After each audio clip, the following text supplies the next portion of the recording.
Hello students, welcome, सुबह खैर, सत श्री अकाल, सबको नमस्ते।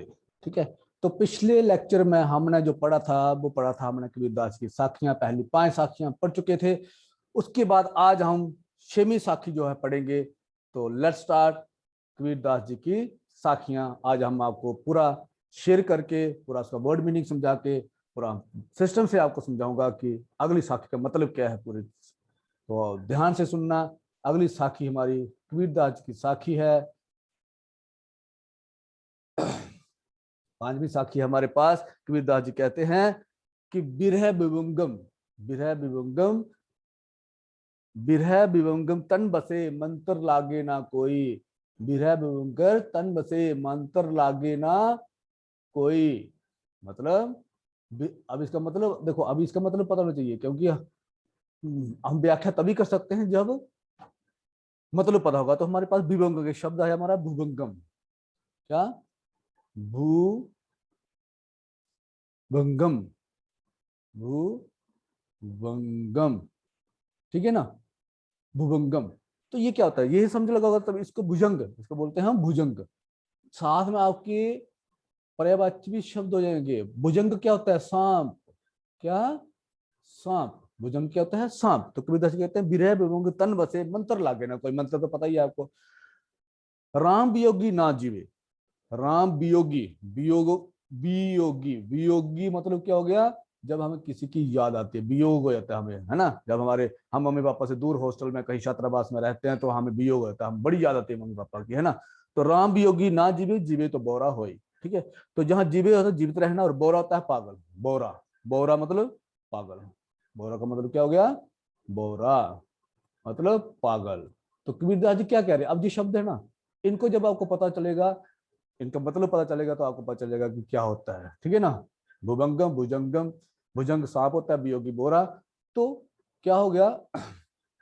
देखिए क्या कहते हैं कबीरदास जी। कहते हैं कि कबीरदास के अनुसार ईश्वर का विरह, ईश्वर की जो याद है, जब ईश्वर के हमें प्यार हो जाता है ईश्वर के साथ, तो हमें इतना मतलब वो ऐसे बस जाता है, सर्प की भांति है वो प्यार, सर्प की भांति है। जिस तरह के मंत्र लागे ना कोई, मतलब जिस तरह से सांप हमें डस लेता है ना, तो हम जितना मर्जी झाड़ फूक कराए, है ना, जितने मर्जी ओझों के पास जाए, हमें कोई मंत्र नहीं लगता। हम समझ गए ना? तो यहां पर वही है, विरह विभंग तन बसे। जब हमारे मन में, हमारे ईश्वर मन में, हमारे तन में, हमारे अंतरात्मा में ईश्वर का वियोग बस जाता है, तब हमारे पर कोई झाड़ फूक नहीं बस चलती, फिर कोई मंत्र नहीं चलता हमारे पास। राम वियोगी ना जीवे। पहले तो कहता है जो ईश्वर के प्रति लगन होती है जिसके, वो ज्यादातर जिंदा नहीं रहता है, क्योंकि भगवान कहते हैं अच्छी आत्मा है, इस पापी दुनिया में उसको क्यों रख रहे हैं, उसको बुला लेते हैं। जीवे तो बोरा हुई। अगर वो जिंदा रह जाए, लंबे समय तक जिंदा रहे, लोग उसको पागल बोलते हैं। आपने देखा होगा बहुत सारे साधु संत सन्यासी होते हैं, हम बोलते हैं क्या यार बाबा बन गया है, बोलते हैं ना, बाबा बन गया है ना, काम काम कुछ है नहीं है, क्योंकि उसको ईश्वर से वियोग हो गया, उसको संसारिक सुखों से कुछ लेना देना नहीं है, वो ईश्वर वियोगी हो गया, उसको ईश्वर से प्रेम है, उसको कुछ नहीं पता कि लोग उसको पागल कह रहे हैं, उसको क्या कह रहे हैं, गालियां निकाल रहे हैं, उसको कोई वो टेंशन नहीं लेता, वो किसी की परवाह नहीं करता। वही कबीरदास जी कह रहे हैं कि बिरह विभंगम तन बसे। बिरह विभंगम मतलब बिरह, बिरह था याद, जब ईश्वर की याद उस सांप के विष की भांति है, उस सांप के डसने की भांति है, जिसके डसने के बाद हमारे शरीर के ऊपर किसी का भी कोई मंत्र तंत्र नहीं चलता। अर्थात जब हम ईश्वर भक्ति में लीन हो जाते हैं, तो फिर हमें कोई कुछ भी कहे, हमें कोई पागल बोले, हमें कोई चोर बोले, हमें, हम कहते हैं ठीक है यार आप ठीक हो, हम गलत हैं, क्योंकि हमें तो इन संसारिक बातों से, हमारी संसारिक भोग विलासिता से हमें कुछ लेना देना नहीं है। वो व्यक्ति जो ईश्वर वियोगी हो जाता है, उसको सिर्फ ईश्वर से लेना देना होता है। इसलिए कहते हैं कि जहां तो बहुत ज्यादा तक, जहां जहां तो वो ज्यादा देर तक जिंदा नहीं रहता, अगर जिंदा रह भी जाए तो लोग उसको पागल कहते हैं, वो बोरा हो जाता है। बोरा देखा ना, वो पूंड होता है, बहुत बड़ा पूंड जो है ना, लाइट चलता है और लाइट, उसको पता है कि मैं लाइट की तरफ जाऊंगा, आग की तरफ जाऊंगा तो जल जाऊंगा, फिर भी तो उस तरफ अट्रैक्ट होता है, जाता ही उसकी तरफ है ना? तो वो हम बोलते हैं पागल हो गए, क्या है इसको दूर भाग रहा है, जिधर लाइट की तरफ आ रहा है, आग की तरफ आ रहा है। वही है उस इंसान का भी हाल, जो ईश्वर की भक्ति में लीन हो जाता है, उसके ऊपर किसी भी तरह का मंत्र तंत्र नहीं लगता। पहले तो वो जिंदा नहीं रहता, अगर वो जिंदा जीवित रह भी गया तो लोग उसको पागल कहते हैं, कबीरदास जी ये कहते हैं। इसलिए जो ईश्वर भक्ति के, ईश्वर के प्यारे होते हैं, उनको किसी की टेंशन नहीं होती है। तो ये है कबीरदास जी की अगली साखी का मतलब। ठीक है बेटा? उसके बाद है हमारे पास, आगे देखो, मैंने पिछले लेक्चर में भी आपको बताया था, कबीरदास जी ने जो जो भी बोला है उनको उन्होंने खुद एक्सपीरियंस किया है, उन्होंने लाइफ में उसको देखा है, उसको महसूस किया है, तब जाके उन्होंने किताबों में लिखा है। इतने पढ़े लिखे थोड़े थे कबीरदास जी, उन्होंने उस चीजों को एक्सपीरियंस किया, उन्होंने लिख डाला। ठीक है ना। तो अगला वो कहते हैं निंदक नेड़ा राखिए। क्या? निंदक नेड़ा राखिए आंगनी कुटी बधाई। निंदक नेड़ा राखिए आंगनी कुटी बधाई, बिन साबन पानी बिना, बिन साबन पानी बिना निर्मल करे सुभाई। अब देखो यहाँ पे मैं शब्द नहीं लिखूंगा। निंदक, निंदक होता है हमारी निंदा करने वाला, जो हमारी निंदा करता है, हमारी चुगलियां करता है। कि आजकल के युग में, आजकल युग चल रहा है ना, जो हमारी निंदा करता है हम उसको पड़ जाते हैं, आगे से 10-12 उसकी चुगलियां कर डालते हैं। अच्छा वो इसने कहा था, उस अपने को नहीं देखता है ना, अपनी पीठ को नहीं देखता, उसकी पीठ पे कितनी मैल है ना। कलयुग है ना। पर कबीरदास जी कहते हैं कि निंदक नेड़ा राखी आंगनी कुटी बधाई, जो आपकी निंदा करता है, जो आपकी चुगलियां करता है, उसको घर में रखो, खिलाओ पिलाओ, सैलरी पे रखो, तनख्वाह पे रखो उसको घर में। खुंटी बधाई, खुंटी से बांध के आंगन में अपनी खुंटी से बांध के रखो, जैसे जानवरों को रखते हैं ना। और उसको बोलो तेरा एक ही काम है कि प्रति दिन तूने मेरी चुगलियां करनी, जितनी चुगलियां तू कर सकता है उतनी चुगलियां तूने करनी है, यही तेरा काम है। क्यों? और आप बोलोगे सही, ये क्या बात हुई? एक तो हमारी निंदा करता है, हमारी चुगली करता है, हमारी बुराई करता है, और आप बोलते हैं उसको खुटी। हम नहीं बोल रहे हैं, वो कबीरदास जी बोलते हैं। उसके पीछे का कारण यह था, कबीरदास जी कहते हैं क्योंकि निंदक जो हमारे हमें है, क्या कहता है कबीरदास जी, बिन साबुन बिन पानी।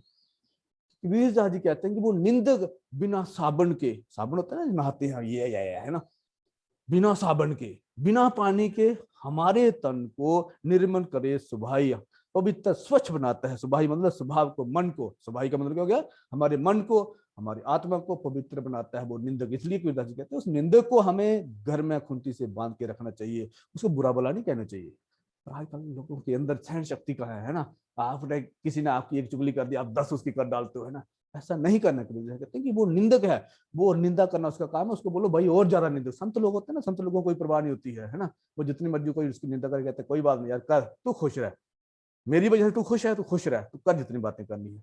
संत लोग, तभी तो वो संत बनते हैं ना, सभी तो महात्मा बनते हैं। महान है जो आत्मा, महात्मा, महात्मा बनना इतना आसान थोड़ी होता है। तो कबीरदास जी महात्मा इसलिए थे क्योंकि उन्होंने इन चीजों को एक्सपीरियंस किया था। तो ये है कबीरदास जी। अगली का साक्षी का मतलब कि निंदक नेड़ा राखी, मतलब जो आपकी निंदा करता है उसको अपने घर में खुंटी से, आंगन, घर के आंगन में खुंटी से, खुंटी होती खुंडी, उससे बांध के, रस्सी से बांध के रखिए, ताकि वो आपकी चुगलियां कर सके और आपको बिना पानी साबुन के आपके मन को, आपकी आत्मा को पवित्र कर सके, स्वच्छ कर सके। ठीक है बेटा।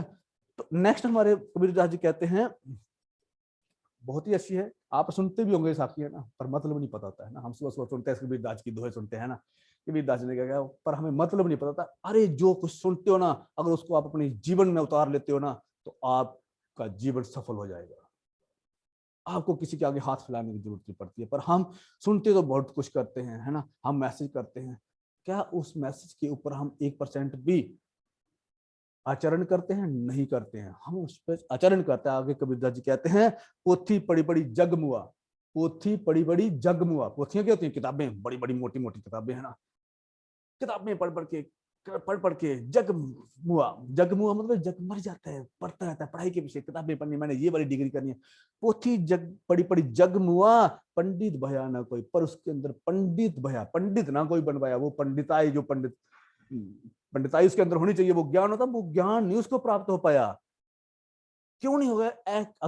आगे कबीर जी कहते हैं तो फिर ज्ञान कैसे प्राप्त हो? क्वेश्चन हमारा प्रश्न आता है ना, कि इतनी किताबें पढ़ने के बाद भी कबीरदास जी कहते हैं ज्ञान की प्राप्ति नहीं हुई, तो ज्ञान कैसे प्राप्त होगा? तो उसका आंसर देते हैं कि एक के आखिर प्रेम का, पंडित सो पंडित होए। ठीक है, कि जो व्यक्ति सिर्फ प्रेम के अक्षर को, एक 2.5 अक्षर के प्रेम को, अक्षर के प्रेम को समझ जाए, वही पंडित होए। अर्थात कबीरदास जी का कहना तात्पर्य क्या है कि हमें किताबें पढ़ने से ज्ञान की प्राप्ति नहीं होती। हम जब सभी से, जब हम बोलते हैं कि हर कण कण में, पिछली हमने साथियों, मैंने पिछले लेक्चर में आपको बताया था कि ईश्वर जो है कण कण में व्याप्त है, तो हम देखते हैं कि हर कण कण में, मतलब वो हर किसी में व्याप्त है। तो हमें हर किसी से प्रेम करना चाहिए, किसी को गाली गलौज नहीं करना चाहिए, ठीक है ना, किसी की बुराई नहीं करनी चाहिए। तब अपने आप हम पंडित कहलाएंगे। हाँ, तभी अपने आप हम महान बन जाएंगे। किताबें पढ़ने से कोई महान नहीं बनता, बड़ी बड़ी डिग्रियां, बड़ी बड़ी पोथियां पढ़ने से कोई महान नहीं बन जाता। महान बनने के लिए हमें उस प्रेम की, प्रेम रूपी अक्षर को समझना पड़ेगा, उसको अपने जीवन में उतारना पड़ेगा। ठीक है बेटा, ये था कबीरदास की साखी का मतलब। आगे कहते हैं, हम घर जालिया अपना। आगे कबीर जी कहते हैं हम हम मतलब हमने घर जाले आपना लिया मुराड़ा हाथी, ठीक है। अब यहाँ पे जाले जलाना, जाले अपना जलाना होता है, जाले मतलब जलाना, घर अपना, मुराड़ा जलती हुई लकड़ी को, मिसाल को बोलते हैं मुराड़ा। अब जहां पे बोलते हैं अपना घर जला दिया तो फिर क्या फायदा। अपना घर का मतलब घर नहीं जिसमें हम रहते हैं, वो घर नहीं। कहने मतलब पहले हमने अपने, जैसे कहते हैं पहले अपने अंदर जो घमंड है, अपने अंदर जो अहंकार भरा हुआ है, उसको जला डाला। जब हम अपने अंदर अहंकार भरा है तब हम दूसरों को क्या समझाएंगे, जबकि हम खुद ही अहंकारी है ना। तो कबीरदास जी कहते हैं पहले अपने अहंकार को मिटाया, पहले अपने अंदर के अहंकार को, अपने अंदर के घमंड को मिटाया उस मिसाल रूपी जल से, जलती मिसाल से। अब कौन सी जलती मिसाल, ज्ञान की मिसाल से, ठीक है। अब घर जालियो ताब ताज सका, ये चले हमारे साथी। अब हम दूसरों को घमंड चूर कचूर करने के लिए चल पड़ेंगे, अर्थात अब हम दूसरों को समझा सकते हैं कि घमंड मत करो, घमंड से अगर जो हमारे साथ चलेगा, समझ गए ना। मतलब कहने तात्पर्य क्या है, कबीरदास कहते हैं कि सबसे पहले हमें अपने अंदर के घमंड को, अपने घर को जलाना है ज्ञान रूपी मिसाल से। सच्ची में लकड़ी की मिसाल लेके नहीं, अकल लगा देनी, ठीक है। ज्ञान रूपी, पहले खुद ज्ञानी बनना है और अपने अंदर के अहंकार को मिटाना है। और उस अहंकार को, जब अपने अंदर का अहंकार मिट जाएगा तो हम फिर दूसरों का घर भी जलाने चल पड़ेंगे। अब दूसरों का घर सच्ची में थोड़ी जलाएंगे, मतलब दूसरों के अंदर जो अहंकार है उनको भी हम सत्संग सुनाएंगे, उनको भी अच्छी अच्छी बातें सुनाएंगे, ताकि उनके अंदर का भी घमंड बाहर निकले और वो भी हमारे साथी बन जाएंगे। ठीक है बेटा, तो आज के लेक्चर में इतना था, काफी था। अगर आपको अच्छा लगा हो तो कमेंट बॉक्स में जरूर कमेंट करना कि क्या अच्छा लगा, कोई सजेशन हो तो वो भी आप जरूर बताना। तब तक के लिए नमस्कार।